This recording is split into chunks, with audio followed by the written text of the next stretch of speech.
Il avait 19 ans. Et la première fois qu'il a levé les yeux vers un homme armé. Cet homme est tombé mort. Sans qu'il le touche. Sans qu'il parle. Juste son regard. Cette histoire est fictive. Inspirée des traditions et croyances ancestrales d'Afrique de l'Ouest. Son nom était Koda Sambara. Né à Ouangu. Un village du Sahel. Là où la terre rouge s'étend jusqu'à l'horizon. Et où les baobabs semblent porter le poids du ciel sur leurs branches tordues. La nuit de sa naissance. 3 étoiles filantes avaient traversé le ciel en même temps. Les hyènes avaient hurlé jusqu'à l'aube. Et le plus vieux des anciens avait dit. Les yeux fixés sur le nouveau-né. Et cet homme sera une arme. Dieu seul sait dans quelle main il tombera. Koda grandit silencieux et différent. Il voyait des ombres autour des gens malades. Des lumières autour des gens heureux. Et quand il touchait quelqu'un, il sentait combien de temps cette personne avait encore à vivre. Ce don. Il le gardait pour lui. Jusqu'au jour où les hommes de Kabale arrivèrent à Ouangu. 30 cavaliers au coucher du soleil. Des amulettes d'os autour du cou. Des yeux jaunes. La couleur des hommes qui ont vendu leur âme pour le pouvoir. Leur chef descendit de cheval devant la place du village. Et dit sans forcer la voix. Et Kabale réclame celui qui voit.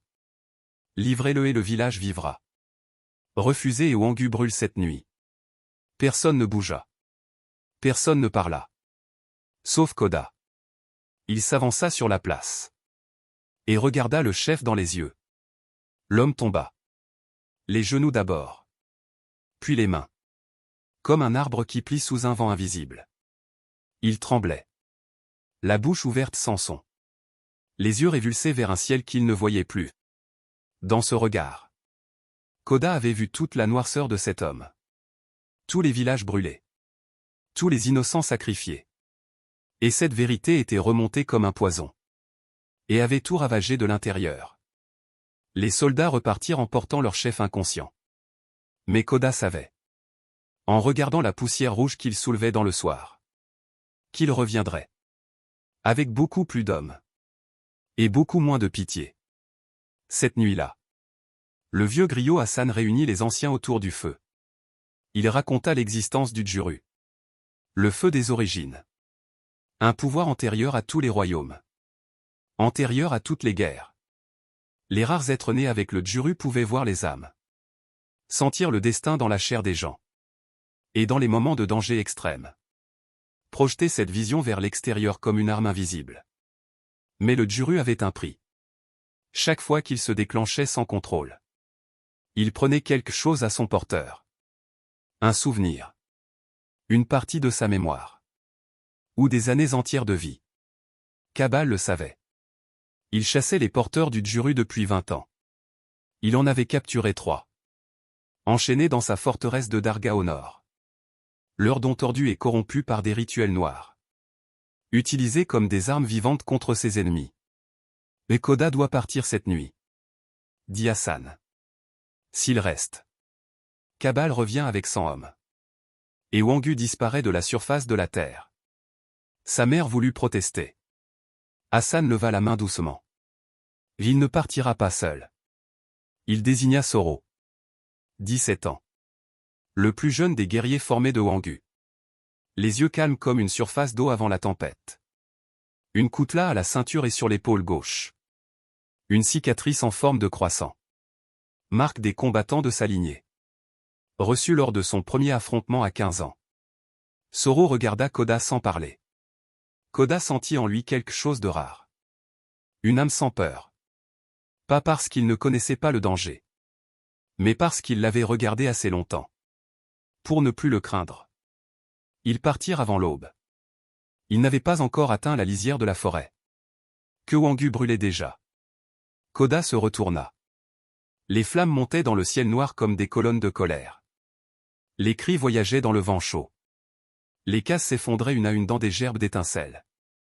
Quelque chose mourut en lui ce soir-là. Quelque chose de doux. Quelque chose qui ne reviendrait pas. Soro ne se retourna pas. Regarde devant. On revient. Mais on revient capable de tout détruire s'il le faut. Koda serra les mâchoires. Et courut. La nuit du deuxième jour dans la forêt. Ils furent attaqués. 6 éclaireurs de cabale surgirent de l'obscurité. Visages peints en noir et blanc. Lames courtes enduites d'un poison, dont l'odeur seule faisait tourner la tête. Soro réagit avant même qu'il soit visible. Il plongea sur le côté, roula sur lui-même, et se releva en frappant le premier homme au menton d'un coup de coude remontant, qui fit un bruit de bois cassé. Le deuxième attaquant arriva par la gauche. Soro pivota, bloqua la lame avec l'avant-bras, encaissa sans ciller, et planta son coutelas dans l'épaule de l'homme. Pas pour tuer, pour neutraliser. Les 4 autres se déployèrent en cercle. Koda vit le cercle se former. Il vit aussi le 7e. Celui que personne n'avait vu. Accroupi dans les branches au-dessus. Une sarbacane aux lèvres visant Soro dans le dos. Koda n'eut pas le temps de crier. Il pivota. Leva les yeux vers les branches.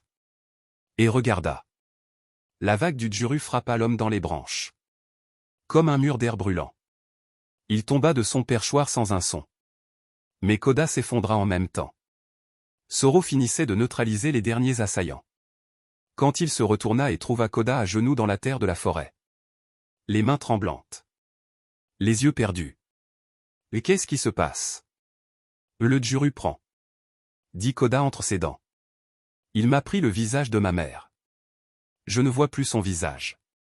Soro s'agenouilla devant lui. Le regarda droit dans les yeux. Alors on trouve quelqu'un pour t'apprendre à le contrôler. Avant que tu perdes tout ce qui te reste. Baba Toro vivait dans une grotte creusée dans la falaise de Kiri. Derrière une cascade si fine qu'elle ressemblait à un rideau de verre suspendu dans l'air. Quand ils arrivèrent après 4 jours de marche, il était assis dehors sur un rocher plat, face au vide. Comme s'il méditait depuis des années. Et venait juste de s'arrêter. Petit. Très vieux. Avec des yeux d'une clarté qui mettait mal à l'aise. Parce qu'il regardait à travers les gens. Pas les gens. Il ne se retourna pas en les entendant approcher. Il dit simplement. Mais tu as déjà perdu quelque chose. Et tu en perdras d'autres. Si tu continues à utiliser ce que tu portes. Comme une arme qu'on lance. Il les prit tous les 2. 7 jours. Il apprit à Koda à respirer le Juru. À le laisser circuler dans le corps comme de l'eau dans une rivière. Au lieu de l'accumuler et de l'exploser vers l'extérieur.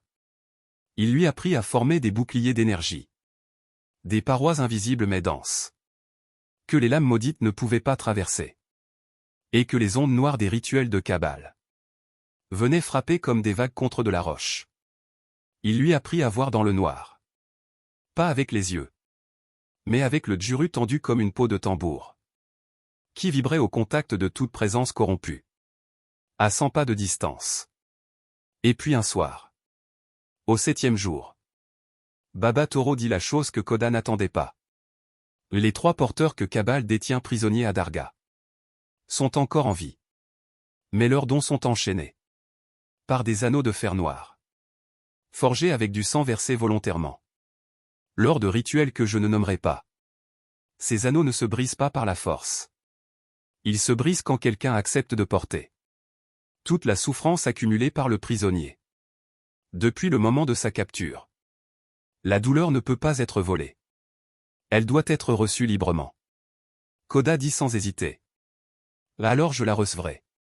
Baba Toro le regarda longuement. Mais tu ne comprends pas encore ce que ça signifie. La douleur de 3 personnes. Traversant un seul corps. Peut briser l'esprit d'un homme avant même que le dernier anneau cède. J'ai compris. Et je le ferai quand même. Un silence. Puis Baba Toro hocha la tête. Très lentement. Comme quelqu'un qui reconnaît quelque chose. Qu'il avait perdu l'espoir de retrouver. La forteresse de Darga se dressa devant eux. Au matin du 11e jour. Des murs de pierre noire aux comme 10 hommes. Des tours de guet aux 4 angles. Avec des archers en permanence. Des gardes au sol en groupe de 6. Armés de lances dont les pointes luisaient. D'une huile sombre que Koda reconnut immédiatement. Poison de paralysie. Contact cutané suffisant. Et au-dessus de chaque porte. Des têtes sculptées dans du bois brûlé. Bouches ouvertes vers le bas. Qui diffusait une vibration basse et continue. À peine audible. Conçue spécifiquement pour désorienter. Et neutraliser le Juru à l'approche. Et ces sculptures. Dit Koda. Elles m'affaiblissent. Plus je m'approche. Plus le Juru devient difficile à tenir. Alors on n'entre pas debout par la porte. Dit Soro. Ils entrèrent par les égouts. À l'intérieur. Les couloirs de Darga sentaient le sang séché. La fumée de résine noire. Et quelque chose d'autre. Quelque chose de vivant mais d'abîmé. Koda le reconnut. Du Juru enchaîné. Proche. Ils descendirent. 2 gardes au tournant d'un couloir. Soro les neutralisa en silence. Propre et rapide. Sans qu'ils aient le temps de comprendre ce qui arrivait. Ils descendirent encore. La salle était au niveau le plus bas de la forteresse. Sans fenêtre. Sans lumière sauf une torche dans un anneau rouillé au mur. 3 silhouettes enchaînées à des piliers de pierre. 2 hommes et une femme. Pas beaucoup plus âgés que Koda. Les yeux vides. La peau couleur de cendre. Les anneaux de fer noir aux poignets et aux chevilles. Épais comme des poings fermés. Koda s'approcha du premier. Posa ses 2 mains sur l'anneau.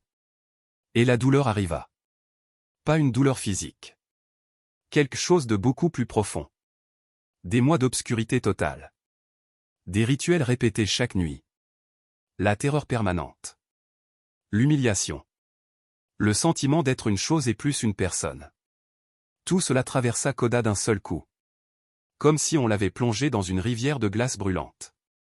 Il cria. Entre ses dents. Sans ouvrir la bouche. Il tint. Projeta le Juru vers l'intérieur de l'anneau. Comme Baba Toro le lui avait appris.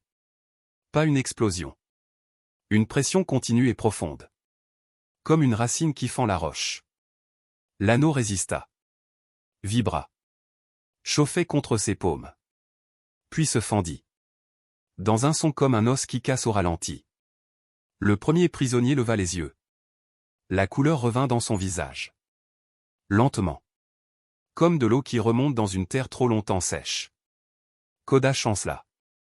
Soro le saisit par les épaules. 2 de plus. Dit Koda. Tu peux tenir? Pose-moi la question après. 2 de plus. À la 2e rupture. Koda perdit la voix de son père dans sa mémoire. À la 3e. Il ne sut plus le nom du village où il était né. Il tomba à genoux sur la pierre froide. Le monde tournait. Ses mains saignaient sans raison visible. Mais les 3 prisonniers étaient libres. Soro l'aida à se relever. On remonte. Maintenant. Ils remontèrent. Ils n'atteignirent pas la sortie. Kabal les attendait dans le grand couloir du niveau intermédiaire. Seul. Ce détail-là était le plus effrayant.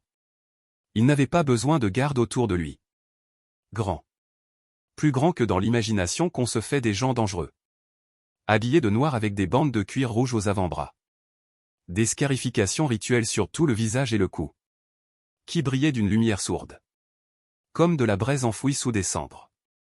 Et ses yeux. Entièrement noirs. Pas la pupille seulement. L'œil entier. Le blanc avait disparu depuis si longtemps. Que personne dans sa forteresse ne s'en souvenait. Il regarda Koda. Puis les 3 prisonniers libérés. Puis Koda à nouveau. Tu as fait ça en moins d'une nuit. Dit-il. Tu es plus avancé que je ne pensais. Il n'y avait aucune colère dans sa voix. C'était ce qui rendait la chose terrifiante. Ton don appartient à autre chose que toi. Koda s'embarra. Il appartient à la guerre qui vient. Et dans cette guerre, tu seras de mon côté ou tu ne seras rien. Soro n'attendit pas la fin de la phrase. Il chargea. Kabal leva 2 doigts. Une onde noire. Compacte comme un bloc de pierre invisible. Frappa Soro en pleine course. Et le projeta contre le mur du couloir avec un impact qui fit trembler la pierre. Il glissa au sol. Resta immobile. La poitrine se soulevait encore. Mais il ne se relevait pas. Kabal ramena les yeux sur Koda. Juste toi et moi maintenant. Koda sentit la peur. Il ne la nia pas. Il la laissa passer à travers lui comme le Juru lui avait appris à laisser passer les choses. Puis il forma le bouclier. Kabal projeta une onde. Elle frappa le bouclier. Et explosa en dizaines d'éclats d'énergie noire. Qui brûlèrent les murs de pierre de chaque côté. Laissant des traces noircies dans la roche. Le bouclier tint. Kabal s'arrêta. Pour la première fois depuis longtemps. Quelque chose avait résisté. Il inclina légèrement la tête. Presque admiratif. Baba Toro t'a bien formé. En 7 jours seulement. Impressionnant. Il leva la main pour une deuxième frappe. Plus chargée. On la voyait se former dans l'air. Une distorsion noire qui pulsait et grossissait. Koda ne forma pas un deuxième bouclier. Il fit autre chose. Il avança. Kabal fut surpris. Assez pour que la frappe parte de travers. Et aille brûler le plafond du couloir. Faisant tomber des pierres entre eux. Koda traversa le nuage de poussière. Et regarda Kabal. Pas avec les yeux seulement. Avec le Juru complet. Sans retenue. Sans protection pour lui-même. Il regarda l'âme. Traversa 20 ans de noirceur accumulée. De villages brûlés. De vies brisées. De pouvoirs construits sur de la souffrance. Et sous tout ça. Sous des couches et des couches de durcis et de mort. Il trouva ce qu'il cherchait. Un garçon. Peut-être 17 ans dans ce souvenir. Debout devant ce qui restait de son propre village. Après que des hommes exactement comme les siens aujourd'hui en avaient fait descendre. Koda dit. La voix calme comme une eau profonde. Tu avais 17 ans. Et ton village a brûlé. Et tu t'es juré que plus jamais. Personne n'aurait de pouvoir sur toi. Mais regarde ce que tu es devenu. Tu es exactement ce qui a tout brûlé ce soir-là. Tu es devenu la chose que tu haïssais. Le couloir devint silencieux. Kabal ne bougea pas. Mais quelque chose changea dans les yeux noirs. Une fissure. Invisible si on ne la cherchait pas. Mais réelle. Les 3 prisonniers libérés s'avancèrent. Leurs dons encore fragiles. Encore incertains. Comme des membres qu'on n'a pas utilisés depuis trop longtemps. Mais ils s'unirent. Naturellement. Sans concertation. Comme si leur Juru se reconnaissait. Et savait exactement quoi faire ensemble. Une lumière. Pas une frappe. Pas une arme. Une lumière chaude et blanche. Qui emplit le couloir de pierre noire. Et qui entra dans Kabal. Pas pour le détruire. Mais pour lui montrer. Tout ce qu'il avait été avant de choisir de devenir ça. Il tomba à genoux. Les mains sur la pierre froide. Et de ses yeux entièrement noirs. Pour la première fois depuis 20 ans. Quelque chose de chaud coula. Pas de larmes ordinaires. Quelque chose de plus épais. Comme si le noir lui-même sortait de ses yeux. Lentement. Les gardes dans le couloir reculèrent. Ils ne se battirent pas. Il n'y avait plus rien pour quoi se battre. Soro se releva en grimaçant. Une main sur les côtes. La respiration difficile mais présente.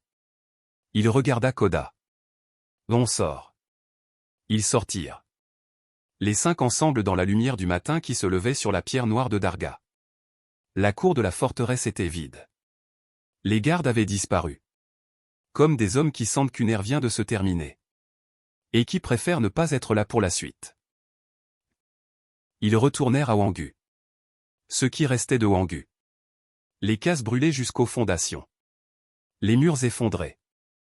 Les rues recouvertes de cendres grises. Mais les gens étaient vivants. Ils s'étaient enfuis dans la forêt cette nuit-là. Guidés par Hassan et les anciens. Et ils avaient attendu. Dans le noir. Dans le froid. Avec la foi de ceux qui n'ont pas d'autre choix que d'attendre. Quand Koda entra dans le camp au bord de la rivière. Sa mère courut vers lui. Il la serra contre lui. Longtemps. Les yeux fermés. Il ne voyait plus son visage dans sa mémoire. Le Juru le lui avait pris. Mais là. Contre lui. Réelle. Vivante. Chaude. Elle était plus vraie que n'importe quel souvenir. Plus tard. Assis au bord de la rivière. Zoro vint s'asseoir à côté de lui. Les côtes bandées. La respiration encore un peu courte. Mais tu regrettes ce que tu as perdu? Koda regarda l'eau. Long moment. Non. Ce que le Juru m'a pris. Je l'ai donné librement. Un don qu'on garde pour soi. C'est une prison. Un don qu'on dépense pour les autres. C'est une lumière. Zoro hocha la tête. Au loin. Les premiers habitants de Wangu ramassaient déjà des pierres. Et l'histoire de Koda s'embarra. Celui qui voit. Celui qui tient. Celui qui avait regardé le mal dans les yeux. Et lui avait montré son propre visage d'avant. Commençait à voyager de village en village. Porté par les griots. Comme voyagent toutes les vérités qui méritent de durer. Pas comme une légende. Comme une promesse. La morale de l'histoire. Celui qui a été blessé. Et choisit la destruction pour ne plus jamais souffrir. Ne guérit pas. Il devient la blessure. Et le plus grand courage. N'est pas de frapper plus fort que l'ennemi. C'est de le regarder en face. Et de lui rappeler. Ce qu'il était. Avant que la peur le change.